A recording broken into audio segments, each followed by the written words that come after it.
રાજકોટના ઉપલેટા તાલુકાના મેરવદર ગામે આગનો બનાવ બન્યો હોવાનું સામે આવ્યું।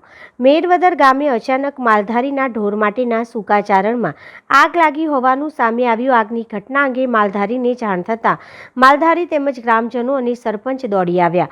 સરપંચ તેમજ ગ્રામજનો અને માલધારીઓ દ્વારા આગ ઉપર સ્વૈચ્છિક રીતે પાણીનો મારો ચલાવી આગ બુઝાવવા માટેના પ્રયત્ન કરવામાં આવ્યા।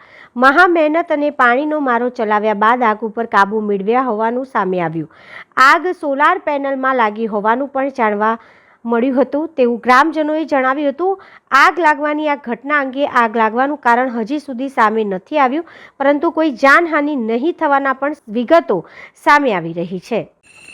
મેરવદર ગામે આજે સાંજે 8:30 રાત્રિના 8:30 આસપાસ મેરવદરની સીમમાં આગ લાગતા વગાભાઈ માલધારીનો મને ફોન આવતા ઉપસરપંચ તથા ગામના જુવાનિયા છોકરાઓ અમે સીમમાં આવતા માલધારીની નીણ લગભગ 2 ઢગલા સળગી ગઈ છે। ભાઈ કેટલી નીણ હતી તમારી? 2 ઢગલા હતા।